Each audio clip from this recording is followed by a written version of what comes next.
अस्सलाम वालेकुम दोस्तों, क्या हाल आप सबका। उम्मीद करता हूँ खैरियत से होंगे। आज आपकी खिदमत में एक नई वीडियो के साथ हाजिर हुआ हूँ। आज का हमारा टॉपिक है excavation hazards and control measure. Excavation करने के दौरान, खुदाई करने के दौरान क्या क्या हैज़र्ड्स होते हैं और उनके कंट्रोल मेजर्स क्या हैं। आज की वीडियो स्टार्ट करने से पहले रिक्वेस्ट करूँगा कि चैनल को लाइक और सब्सक्राइब ज़रूर करें ताकि आने वाली तमाम अपडेट्स आपको मिलती रहें। तो चलिए आज की वीडियो स्टार्ट करते हैं। तो सबसे पहले हमारे पास डेफिनेशन आ जाती हैं। एक्सकवेशन की डेफिनेशन सबसे पहले है is a man made cut, trench और cavity found by cutting, digging और scooping. Trench is a narrow long cut in the ground, its depth is greater than the width. Shield is a structure which include trench boxes, steels, plates and or combination of protective system. It is used to protect employees from cave-in. Or shoring, it is a supportive system or a supportive structure or the process of bracing the walls of a trench to prevent collapse or cave in। या जो है आप इसकी second definition भी यूँ कह सकते हैं कि shoring is a provision of support system for trench faces use to prevent movement of soil. Normally क्या होता है, जब हम कोई खंदक खोदते हैं, कोई एक्सकवेशन करते हैं, उसके अंदर केव इन का ख़तरा होता है। खुदा न खास्ता अगर लूज सॉइल है या बाहर की कोई जो है जैसे वाइब्रेशन है, बाहर का कोई फैक्टर इन्वॉल्व होता है, पास से कोई हैवी गाड़ी गुजर रही है जिसकी वाइब्रेशन हो रही है, तो मट्टी जो है वो कोलाप्स होने का ख़तरा होता है या जो है वो केविन का ख़तरा होता है अगर अंदर आदमी बंदे काम कर रहे हैं। तो उस चीज़ को बचाने के लिए हम लोग ये शील्ड और शोरिंग का स्ट्रक्चर जो है हम यूज़ करते हैं। नेक्स्ट हमारे पास sloping. Sloping is a method of protecting employees from cave in by excavating to from sides of an excavation that are inclined away from the excavation so as to prevent cave-ins। ये हमारे पास कुछ examples हैं shielding, shoring, sloping और benching की। उम्मीद है आपको इससे कुछ समझ आ जाएगा। स्लोपिंग जो है साइड पे हम लोग स्लोप बना देते हैं, जो हमने खुदाई की हुई मट्टी होती है उसको हम दूर फेंकते हैं। स्लोपिंग की मदद से हम एक तो उसको सपोर्ट कर सकते हैं, सॉरी केबिन को बचा सकते हैं। बेंचिंग सिस्टम हमारे पास, शोरिंग सिस्टम है और शील्डिंग सिस्टम है। नेक्स्ट है जी हमारे पास एक्सकवेशन हैजर्ड्स इंक्लूड्स। इसके अलावा जो है एक्सकवेशन में हमारे पास कौन कौन से हैजर्ड हो सकते हैं। केव इन और कोलाप्स दैट कैन ट्रैप और क्रश वर्कर्स। सबसे पहले जैसे मैंने पहले जिक्र किया कि लूज सॉइल हो तो बाहर की कोई वाइब्रेशन जैसा फैक्टर को इन्वॉल्व हो सकता है जिसकी वजह से वो मट्टी जो है उसमें कोलाप्स हो सकती है, केव इन हो सकता है जो हमारे वर्कर्स को क्रश भी कर सकता है और उसके अंदर वो हमारे वर्कर्स फंस भी सकते हैं।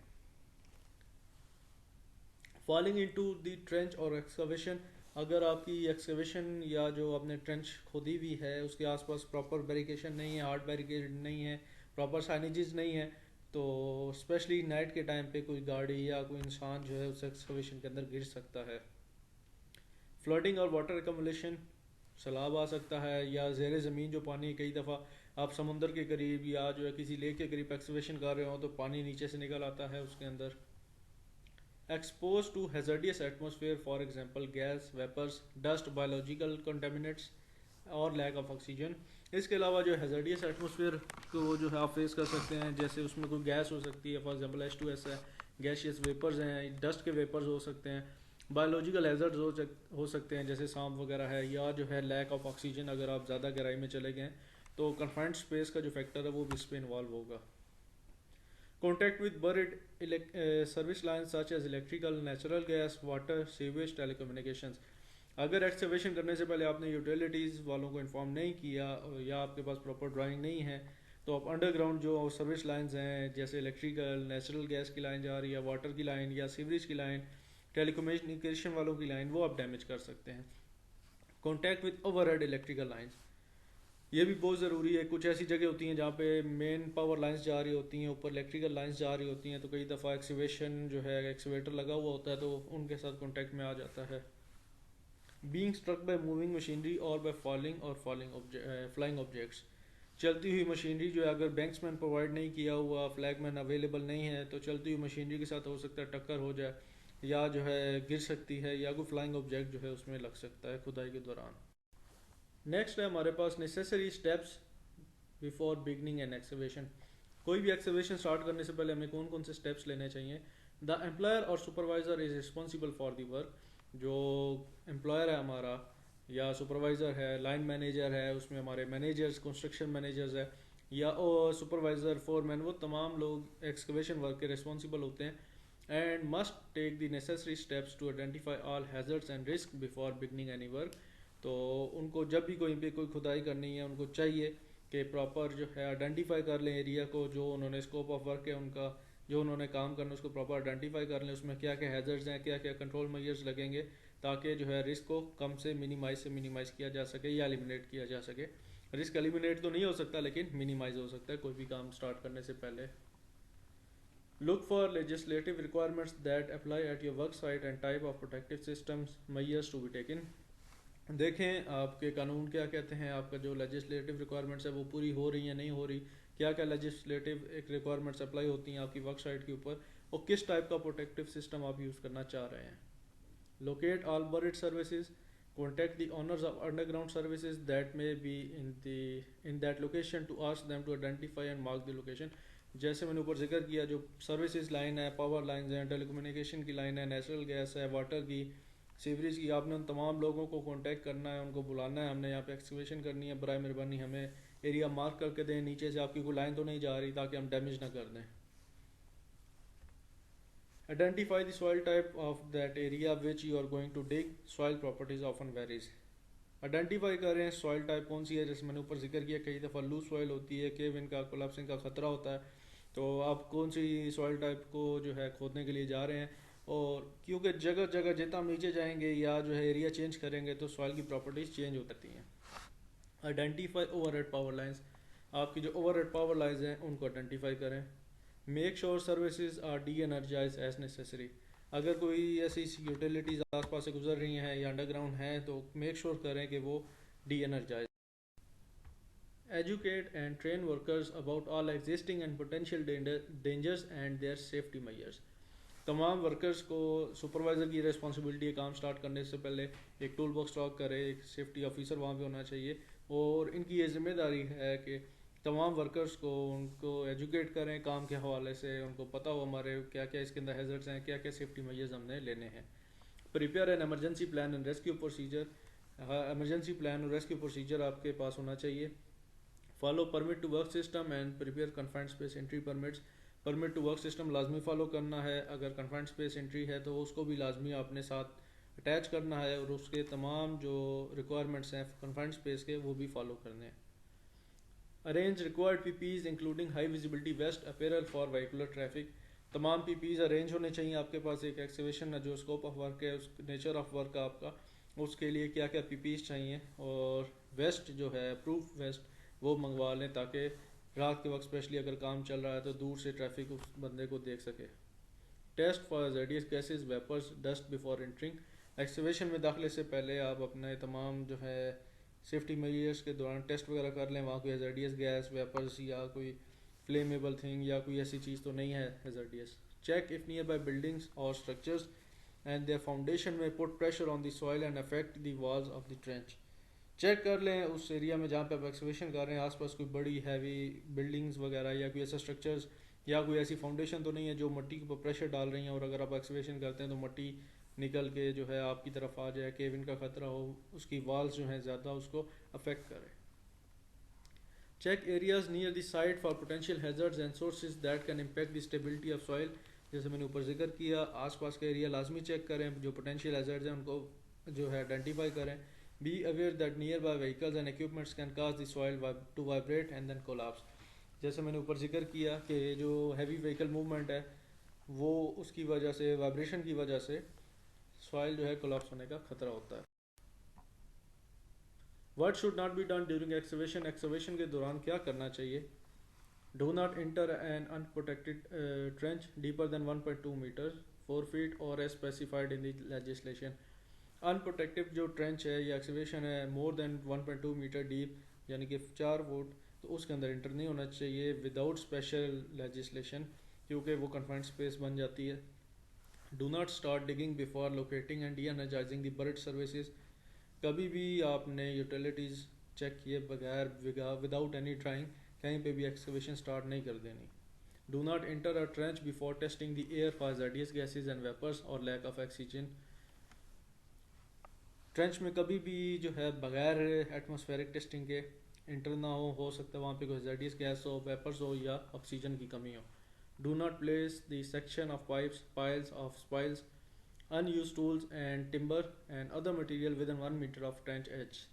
जहाँ पे भी आपकी एक्सकवेशन हुई हुई है कोशिश करें अपने के जो टूल्स हैं, पाइप्स, जो भी चीज़ आपने मटेरियल यूज़ करना चाहे उस एक्सकवेशन के दौरान उसको दूर स्टोर करें. 1 मीटर कम से कम एक्सकवेशन से मोर देन 1 मीटर उसको स्टोर करें ताकि कहीं कोलाप्स या वाइब्रेशन की वजह से वो मटेरियल उल्टा एक्सकवेशन के अंदर ना गिर जाए. Do not work under suspended और raised loads and material. Excavation के दौरान जैसे मैंने जिक्र किया कि ज़्यादातर जो ट्रेंचेज है उसमें पाइपलाइंस डाली जाती हैं तो लिफ्टिंग के थ्रू पाइप बीच में रखे जाते हैं. तो और भी किसी हम काम के लिए यूज़ कर सकते हैं, लाजमी नहीं कि पाइप के लिए हो. तो जब भी लोड लिफ्ट हो रहा हो उसके नीचे या क्रेन के रेडियस में कोशिश करें ना खड़े हों. Do not stand behind a banking vehicle. जब भी गाड़ी रिवर्स हो रही है तो नॉर्मली गाड़ियों के साथ रिवर्स अलार्म लगा हुआ होता है, लेकिन कोशिश करें गाड़ियों के पीछे ना खड़े हों क्योंकि ड्राइवर पीछे नहीं देख पाता तो खुदा न खास्ता वो आपको नीचे दे देगा. Precautions. Follow PTW system, permit work system को फॉलो करें. Every excavation pit must be fenced barricaded up to height of 3 feet. जो भी एक्सकवेटेड एरिया आपका वो कम से कम 3 फुट हाइट पे हार्ड बैरिकेडेड होना चाहिए, प्रॉपर फेंस होनी चाहिए. Ladder should be extended at least 3 feet above the surface. Excavation के दौरान जो आपने एक्सेस एग्रेस दी हुई है उसके अंदर जो सीढ़ी लगी हुई है वो कम से कम ज़मीन से 3 फुट ऊपर होनी चाहिए. Services drawings to be use to determine cable pipeline route. जब भी आपने एक्सकवेशन करनी है आपके पास प्रॉपर ड्राइंग्स होनी चाहिए ताकि आप डिटरमिन कर सकें कि कौन सी केबल या पाइपलाइन रास्ते में आ रही है. Banksman to be provided whenever vehicles are working adjacent to excavations. Banksman या फ्लैगमैन लाजमी प्रोवाइड करने चाहिए जब भी हैवी व्हीकल मूवमेंट हो, एक्सकवेशन के आसपास काम कर रहे हों. Blinking lights and hard barricading shall be provided to warn vehicles and workers. जो फ्लैश लाइट्स हैं, ब्लिंकिंग लाइट्स हैं ग्रीन और रेड कलर की, वो बैंक्समैन को लाजमी प्रोवाइड किए जाने चाहिए ताकि वो व्हीकल जो ड्राइवर्स हैं और वर्कर्स हैं उनको वार्न करते रहें. Pre planning, protective system, safety measures और इंस्पेक्शंस. ये कोई भी एक्सकवेशन स्टार्ट करने से पहले आपने लाजमी इसको follow. Protective system against Kevin. There are two basic methods of protecting workers against cave-in: sloping or temporary protective structure, for example shoring, trench boxes, prefabricated system, hydraulic system या engineering system. HSE requirements. इसमें हमारे पास safety वाला जो होगा उसकी क्या requirements होंगी. All work inside need permit. जो भी काम करना है एक्सकवेशन के लिए या एक्सकवेशन के अंदर एक्सकवेटेड एरिया के अंदर उसके लिए परमिट चाहिए. Workers shall be work shall be started after authorisation of permit. जब परमिट ऑथराइज्ड हो जाए, ऑथराइज पर्सन साइन कर दे उसके बाद ही काम स्टार्ट होना चाहिए. Tool box talk shall be conducted. Workers के साथ टूल बॉक्स स्टॉक होनी चाहिए. Gas test shall be done. Continue gas monitoring. एक दफ़ा आपने गैस टेस्ट कर लिया तो बाद में कंटिन्यू हर थोड़ी थोड़ी देर के बाद अपने गैस मॉनिटरिंग करते रहना है ताकि अगर खुदा न खास्ता एटमॉस्फेयर में कोई चेंजिंग आती है तो आपको पता हो. नेक्स्ट है जी हमारे पास requirements. OSHA requires employer to provide ladders, steps, ramps और other safe means of egress for workers. OSHA की रिक्वायरमेंट ये है कि जब भी कोई आदमी एक्सकवेशन के अंदर काम कर रहा हो तो उसको प्रॉपर आपने एक्सेस एग्रेस देनी है, चाहे वो लैडर की सूरत में हो, स्टेप्स में हो, रैम्प्स हो या कोई other safe means of access हो. Working in trench excavation 4 feet और डीपर. जो भी एक्सकवेशन 4 फीट या उससे डीप में काम कर रहा हो तो आपने एक्सेस एग्रेस लाजमी प्रोवाइड करनी है. The means of एग्रेस must be located so as not to require workers to travel more than 25 feet. तो ये अगर लंबी एक्सकवेशन है, अगर छोटी एक्सकवेशन है तो वो इशू नहीं है. अगर लंबी एक्सकवेशन है जैसे ट्रेंच है, मैंने बताया नैरो लॉन्ग नैरो ट्रेंच है और उसमें पाइपलाइंस डालनी है तो हर 25 फीट के बाद आपने उनको एक एक्सेस एग्रेस देनी है ताकि वर्कर्स को ज़्यादा ट्रैवल ना करना पड़े. Laterally within the trench, any structural ramp used solely for workers access or egress must be designed by a competent person. जो भी एक्सेस एग्रेस हम या स्ट्रक्चरल रैम हम यूज़ करेंगे वो कॉम्पिटेंट पर्सन ने बनाना है. Structural ramps use for access egress of equipment must be designed by competent person qualified in structural design. जो भी आदमी वो स्ट्रक्चरल रैम बनाएगा वो क्वालिफाइड या कॉम्पिटेंट बंदा ही होगा. Also structural members use for ramps और runways must be uniform in thickness and joint in manner to prevent tripping और डिस्प्लेसमेंट. जो भी स्ट्रक्चर आप यूज़ करेंगे एक्सेस एग्रेस के लिए वो उसकी प्रॉपर अच्छी थिकनेस होनी चाहिए और इस तरह जॉइंट हो कि वो अपनी जगह से हिल ना सके, उसकी कोई डिस्प्लेसमेंट ना हो और ट्रिपिंग के जो है वो प्रिवेंट करे। Keep excavated soil and other materials at least 5 feet from trench edges. जो एक्सवेटेड मटेरियल है कम से कम आपने 5 फीट या 1.5 मीटर ट्रेंच के एज उससे दूर रखना है। Keep heavy equipment away from the trench edges. Heavy equipment को अपने दूर रखना है। आइडेंटिफाई एनी इक्विपमेंट्स और activities that could affect trench stability. ऐसे इक्विपमेंट जिसकी वजह से ट्रेंच की जो स्टेबिलिटी है उसके ऊपर कोई इफेक्ट आता है तो कोशिश करें उन इक्विपमेंट्स को identify. Test for atmospheric hazards such as low oxygen, hazardous fume, toxic gases when workers are more than 4 feet deep. जो अगर कन्फाइंड स्पेस बन जाती है और या 4 फीट से डीप में वर्कर्स काम कर रहे हैं तो आपने जो है गैस टेस्ट लाजमी करते रहें वक्फे वक्फे से। Inspect trenches at the start of each shift. Her shift start होने से पहले एक दफ़ा ट्रेंच को लाजमी मॉनिटर करें कि उसमें वाटर कम्बलूशन या कोई और इशू तो नहीं है। Inspect trenches following a rain storm और अदर वाटर इंस्टीट्यूशंस। जब भी उसके अंदर कोई बारिश हो या बारिशी पानी दाखिल हो जाए या किसी और तरीके से बारिश का पानी चला जाए तो उसको लाजमी इंस्पेक्ट करें। Inspect trenches after any occurrence that could have change condition in the trench. Trench को तब आपने इंस्पेक्ट करना है कोई ऐसा कोई काम हुआ है, फॉर एग्जांपल अर्थक्वेक आ गया उसकी वजह से ट्रेंच में कोई चेंजेस हो सकते हैं। Inspections. Employer must ensure that a competent person inspect all excavations, adjacent areas and protective system daily for possible cave-in indications of failure in protective system and equipment, hazardous atmosphere and other hazardous condition. Employer जो है जो responsible बंदा है उसको ये चाहिए कि competent बंदा ही एक्सकवेशन या एडजेसेंट एरियाज जो है उनको इंस्पेक्ट करे, जो प्रोटेक्टिव सिस्टम लगे हुए हैं उनको इंस्पेक्ट करे, इंडिकेट करे कि पॉसिबल फेलियर क्या हो सकते हैं, क्या क्या इक्विपमेंट हैजर्ड हैं, क्या एटमॉस्फेरिक हैजर्ड हैं या क्या क्या अदर हैजर्डिस कंडीशन है। Inspections must be done prior to start of the work as needed throughout the shift. Inspection जब भी आपने काम स्टार्ट करना है उससे पहले आपने इंस्पेक्शन करनी है। Inspections are also required after natural events such as rainstorm or other hazard increasing the occurrence such as blasting work। जैसे मैंने ऊपर जिक्र किया कि खुदा न खास्ता को अर्थ को एक आ गया है या शदीद बारिश आ गई है या कोई ब्लास्टिंग हो रही है नियर बाय, तो उसके बाद भी आपने एक्सकवेशन ट्रेंचेस जो हैं उनकी रेगुलर इंस्पेक्शन करनी है। अगर कोई चेंजेस हैं तो आपने लाजमी इन्फॉर्म करना है और उसके अकॉर्डिंग अपनी प्री प्लानिंग करनी है। If an inspector finds an unsafe condition during an inspection the employer must clear workers from hazardous area until the necessary safety precautions have been taken. अगर जो है जो इंस्पेक्टर है उसको कोई अनसेफ कंडीशन नज़र आ जाती है तो एम्प्लॉयर को चाहिए, रिस्पॉन्सिबल बंदे को चाहिए कि हैजर्डियस एरिया से वहाँ से बंदे अपने निकाल ले जब तक कि प्रॉपर सेफ्टी मेजर्स नहीं ली जाती। अपना बहुत सारा ख्याल रखिएगा, मुझे दुआ में याद रखिए। इंशाल्लाह अगली वीडियो में हाजिर होता हूँ। अल्लाह हाफिज़।